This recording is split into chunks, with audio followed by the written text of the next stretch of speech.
Hinduja foundation को, इस पूरे आयोजन को आयोजित करने, भारत की धरोहर को संरक्षित करने के अपने इस अभियान के प्रति योगदान देने के लिए हृदय से धन्यवाद देते हुए आप सभी का मैं उत्तर प्रदेश सरकार की ओर से हृदय से स्वागत करता हूं, अभिनंदन करता हूं।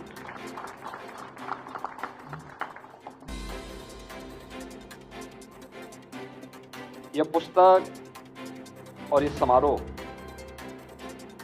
एक केवल एक सामान्य पुस्तक का विमोचन नहीं है,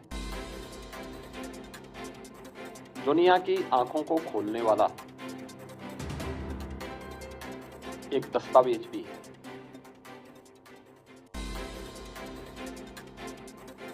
हम इस बात से पूरी मजबूती के साथ कह सकते हैं कि महाभारत जिस भारत के बारे में कहता है कि दुर्लभम भारतीय जन्म मानुषम तत्र दुर्लभम, यानी भारत में जन्म लेना दुर्लभ है और उसमें भी मनुष्य के रूप में जन्म लेना तो और भी दुर्लभ है। उसकी एक झलक हिंदुजा फाउंडेशन और प्रोफेसर देवेंद्र हांडा जी ने इस पुस्तक के माध्यम से आप सबके सामने प्रस्तुत किया है और यहाँ पर जो ये प्रदर्शनी लगाई गई है ये उसकी एक झलक है। क्योंकि बहुत सारे लोगों को आपत्ति हो सकती हो, क्योंकि इस आपत्ति के बहुत सारे कारण हैं। याद करिए, बहुत सारे पश्चिमी विद्वानों ने हमेशा इस बात को माना है और इस बात को बार बार कहते रहे हैं कि भारत एक इकाई नहीं है। वे अपने आप के विद्वान कहते हैं, लेकिन उनके द्वारा लगातार ये साजिश और दुष्प्रचार किया जाता रहा। 1947 में देश उसका भुक्तभोगी बना था, जब भारत के दो अभिन्न हिस्से भारत से अलग कर दिए गए। वे भारत के अंदर जो ब्रिटिशर की साजिश थी कि भारत एक इकाई नहीं, वे अलग अलग भागों में उसको विभाजित करना चाहते थे। उनकी मंशा थी अपने आप को दिखाने के लिए कि हम ही शासन कर सकते हैं, इनको शासन करना नहीं आता। और वे भारत को उस दिश से कमजोर करने के लिए उन्होंने उस समय जो साजिशें रची, लेकिन इस भारत ने उस समय भी उसका जोरदार प्रतिकार किया। याद करिए ना, भारत कब एक नहीं था। जब भारतीय मनीषा इस बात का उद्घोष करती है,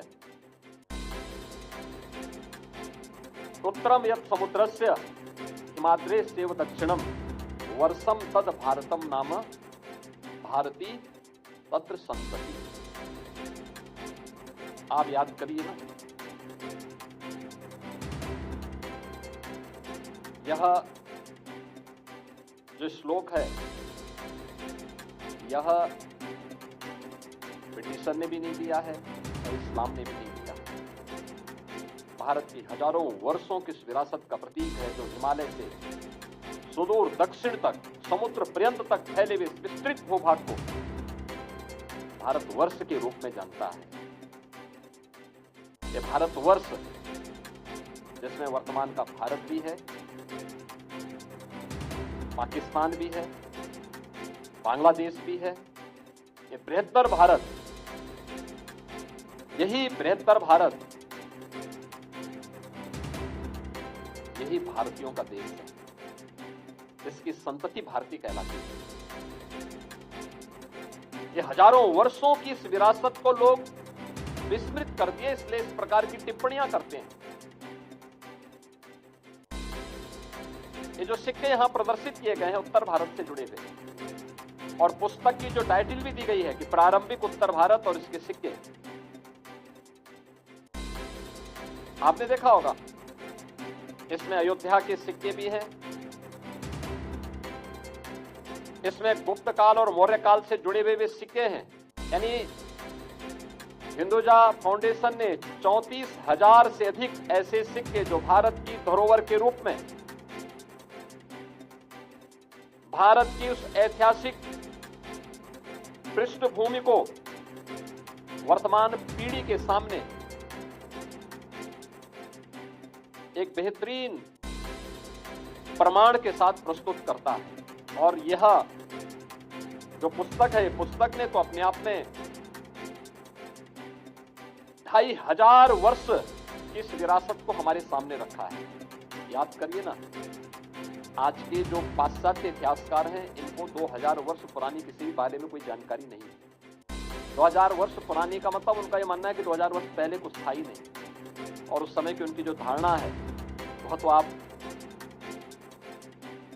उनके विभिन्न ग्रंथों के माध्यम से देख सकते हैं। लेकिन भारत ने कभी भी हमेशा से तथ्य और प्रमाण को सामने रख करके फिर उसको अपने सामने प्रस्तुत किया।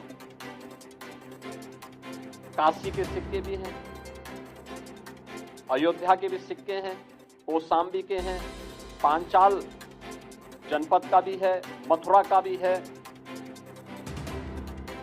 यानी उन सभी क्षेत्रों से जुड़े हुए दुर्लभ सिक्के, और उसमें भी उनकी सिक्के कुछ तो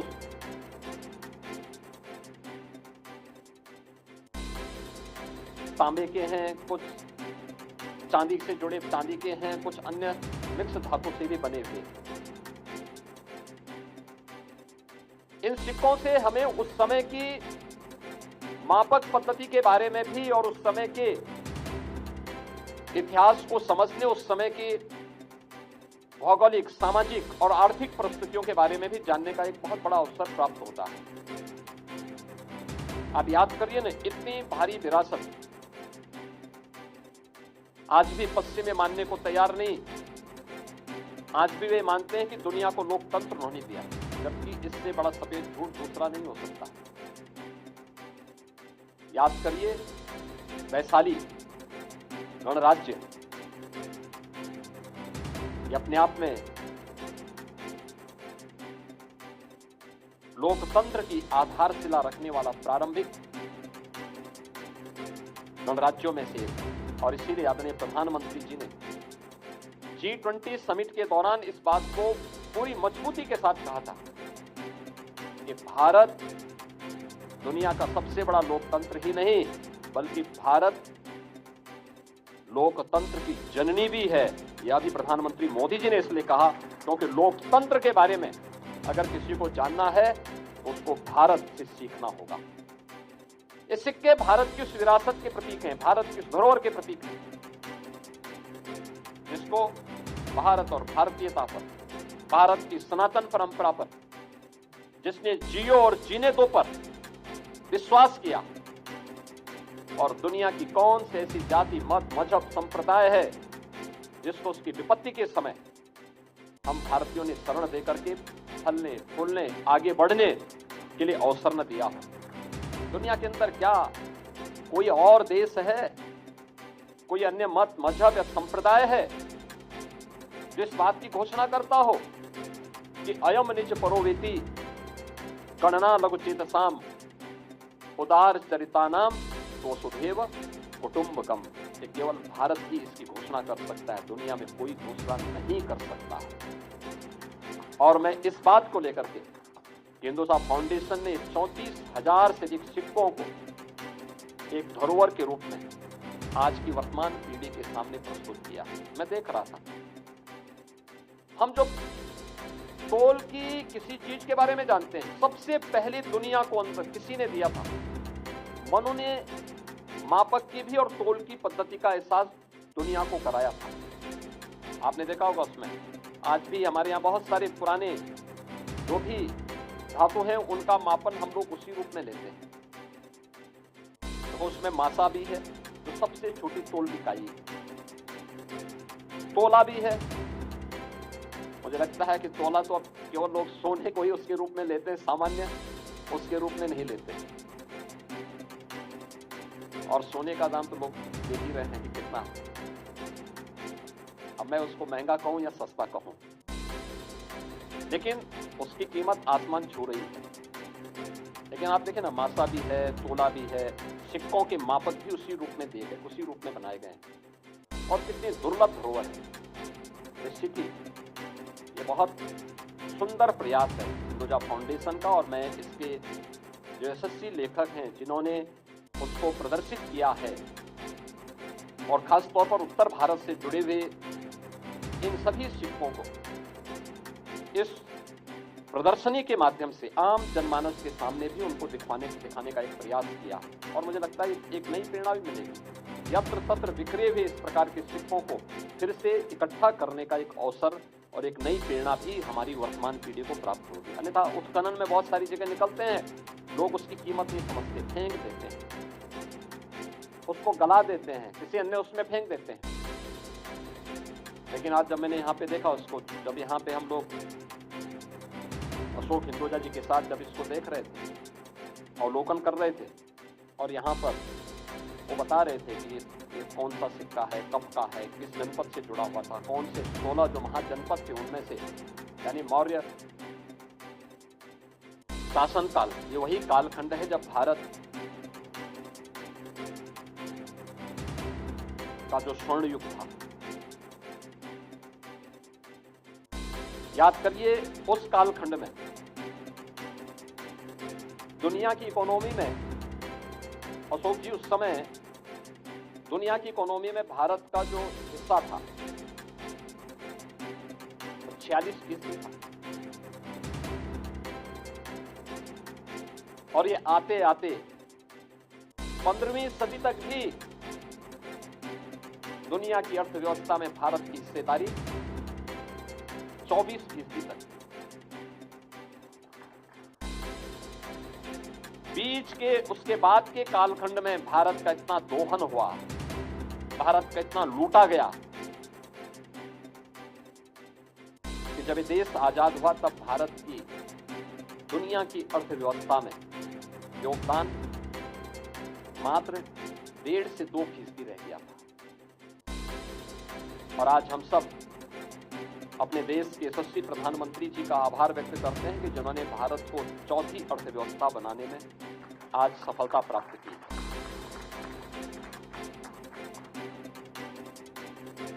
इकोनॉमी तब ग्रोथ करती है जब उस प्रकार का वातावरण हो, सुरक्षा का माहौल हो, अनुकूल वातावरण पैदा करना सरकार के साथ साथ समाज का भी समान दायित्व बनता है। सभी लोग मिलकर के जब प्रयास करते हैं तो उस प्रकार की स्थितियां पैदा करती है। आज उस दिशा में हम आगे बढ़े हैं, और इसीलिए अपनी उस धरोहर को सजोने के लिए, विरासत पर गौरव की अनुभूति हर भारतीय कर सके, इसके लिए प्रधानमंत्री जी ने देश के सामने विजन 2047 रखा है। विजन 2047 का उद्देश्य भी है पंच प्रण के साथ 11 संकल्पों के साथ हर भारतीय को जोड़ना, जिसमें से पहला ही जो प्रण है वह है विरासत पर गौरव की अनुभूति करना। 500 वर्षों के बाद अयोध्या में श्री राम जन्मभूमि पर प्रभु श्री राम का भव्य मंदिर का निर्माण, ये उसी विरासत का प्रतीक है। काशी में काशी विश्वनाथ मंदिर का पुनरुद्धार और एक विशाल धाम का निर्माण, ये प्रधानमंत्री जी के उसी विजन का परिणाम है। भारत की वैदिक कालीन, रामायण कालीन, महाभारत कालीन और ऐतिहासिक पृष्ठभूमि से जुड़ी हुई धरोहर को संरक्षित करना, उसका संवर्धन करना, उसको आगे बढ़ाने की प्रक्रिया उसी का हिस्सा है। और यही है जो एक भारत श्रेष्ठ भारत की उस परिकल्पना को साकार कर रहा है। उत्तर से दक्षिण तक, पूरब से पश्चिम तक पूरे भारत को एकता के सूत्र में बांध करके विश्व मानवता के लिए फिर से भारत के उस संदेश को पहुंचाना, यही भारत का उद्देश्य है। लेकिन इसके लिए हमें उस प्रकार के वातावरण के साथ अपने आप को जोड़ना पड़ेगा। और मुझे बहुत प्रसन्नता है कि आज उत्तर भारत के जो 9,000 से अधिक सिक्कों का संग्रह हिंदुजा फाउंडेशन ने किया है, उसके लिए प्रारंभिक उत्तर भारत और उसके सिक्के, इससे संबंधित इस पुस्तक का विमोचन का कार्यक्रम यहाँ पर हुआ है। मैं इस पुस्तक के यशस्वी लेखक आचार्य देवेंद्र हांडा जी को और उनकी पूरी सहयोग, उस पूरी टीम को, उनके पूरी सभी सहयोगियों को हृदय से बधाई देता हूँ, अपनी शुभकामनाएं देता हूँ। ईश्वर उनको स्वस्थ रखें, दीर्घायु करें और वह इसमें और भी अच्छे कार्यों को आगे बढ़ा सकेंगे। इस विश्वास के साथ मैं एक बार फिर से हिंदुजा फाउंडेशन, आचार्य देवेंद्र हांडा जी और उनकी पूरी टीम के प्रति हृदय से धन्यवाद देते हुए अपनी बधाई देता हूं, अपनी मंगलमय शुभकामनाएं देता हूं। धन्यवाद। जय हिंद।